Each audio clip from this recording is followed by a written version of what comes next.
আসসালামু আলাইকুম ভিউয়ার্স, হেসেল ঘরের আরও একটি নতুন রেসিপি দেখার জন্য আপনাদের সবাইকে আমন্ত্রণ জানাচ্ছি। আজকে আমি আপনাদেরকে পৃথিবীর সবচেয়ে সহজ চিকেন ভুনা করে দেখাবো। আর খুবই কম সময়ে কিন্তু এই রেসিপিটি তৈরি করা যায়। তাহলে চলুন আর দেরি না করে আমরা রেসিপিটি একবার দেখে নেই। রেসিপিটি তৈরি করার জন্য আমি এখানে হাফ কেজি পরিমাণে মুরগির মাংস নিয়েছি এবং মাংসগুলোকে আমি এরকম ছোট ছোট করে কেটে নিয়েছি।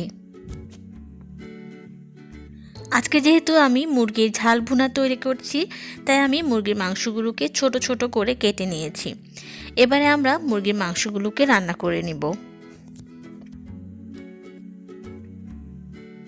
প্রথমে আমি চুলায় একটি প্যান বসিয়ে তার মধ্যে 1/4 কাপ পরিমাণ তেল দিয়ে দিচ্ছি এবং তেলটাকে আমি হালকা গরম করে নিচ্ছি। তেলটাকে সামান্য গরম করে নিয়ে আমি এর মধ্যে লবঙ্গ, এলাচ, দারুচিনি ও তেজপাতা দিয়ে দিচ্ছি।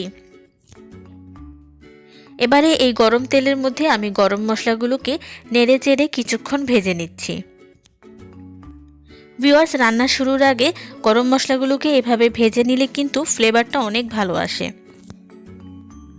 গরম মশলাগুলো কিছুক্ষণ ভেজে নেওয়ার পর যখন সুন্দর ফ্লেভার আসবে, তখনই আমি এর মধ্যে দিয়ে দিচ্ছি হাফ কাপ পরিমাণ পেঁয়াজ কুচি।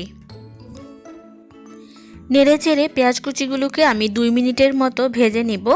পেঁয়াজ কুচিগুলো যখন ভেজে এরকম নরম হয়ে আসবে, তখনই আমি এর মধ্যে একে একে সব মশলা দিয়ে দিব। এবারে দিচ্ছি আমি হাফ চা চামচ পরিমাণে আদা বাটা, হাফ চা চামচ পরিমাণ রসুন বাটা, পেঁয়াজ বাটা দিচ্ছি 1 টেবিল চামচ পরিমাণ।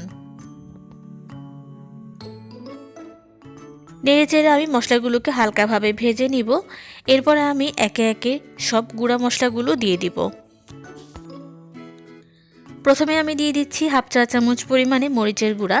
অবশ্যই ঝাল আছে এরকম মরিচ ব্যবহার করতে হবে। এবারে দিয়ে দিচ্ছি আমি হাফ চা চামচ পরিমাণে হলুদ গুঁড়া।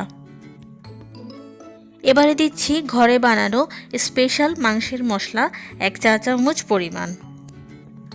ভিউয়ার্স, যে কোনো মাংস রান্না করার জন্য এই মশলাটি আমি ঘরেই বানিয়েছি।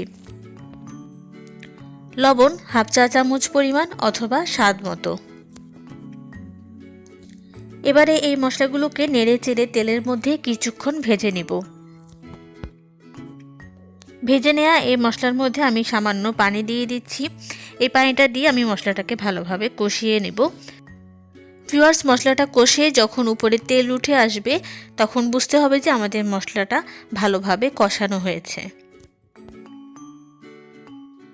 ভিউয়ার্স, আমার মশলাটার উপরে তেল উঠে আসছে, তার মানে আমার মশলাটা ভালোভাবেই কষানো হয়েছে। এবারে এই মশলাটার মধ্যে আমি কেটে রাখা মুরগির মাংসগুলো দিয়ে দিচ্ছি। অনেক সময় মাংস রান্না করলে তার মধ্যে মশলার এক ধরনের গন্ধ থাকে। এর কারণ হলো রান্নার আগে মশলাটা ভালোভাবে কষানো হয়নি।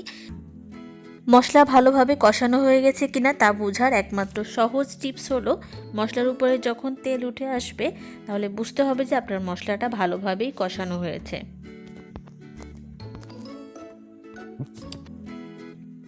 আমি মাংসের মধ্যে এখনই কোনো পানি ব্যবহার করছি না। ঢাকনা দিয়ে ঢেকে মিডিয়াম আঁচে কিছুক্ষণ মাংসগুলোকে রান্না করে নিচ্ছি।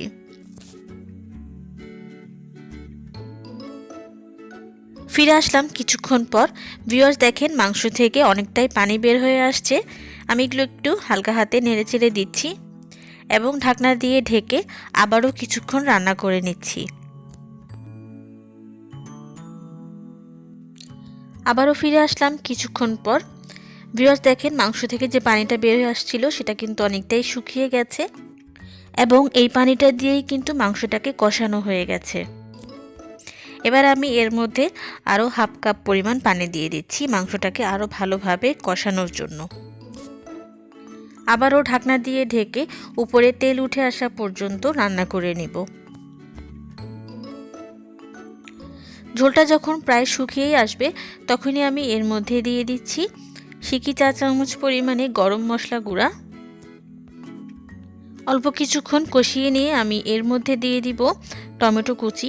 আমি এখানে ছোট একটি টমেটো কুচি করে দিয়েছি। এটা সম্পূর্ণই অপশনাল, আপনারা চাইলে দিতে পারেন অথবা নাও দিতে পারেন।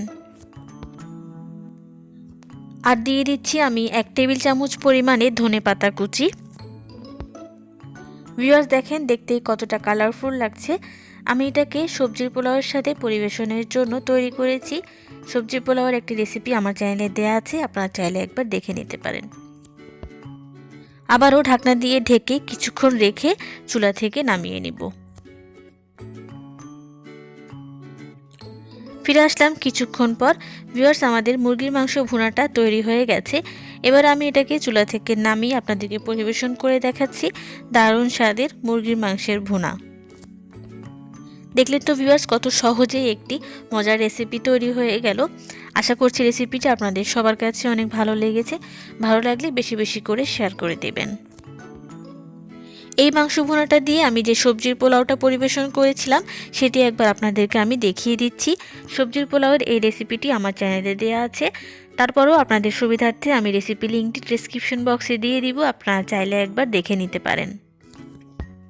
রেসিপিটি ভালো লাগলে আমার চ্যানেলটি সাবস্ক্রাইব করতে ভুলবেন না, আর সবার আগে নোটিফিকেশন পেতে পাশে থাকা বেল বাটনটি প্রেস করে রাখবেন। সবাই ভালো থাকুন, সুস্থ থাকুন এই দোয়া করছি।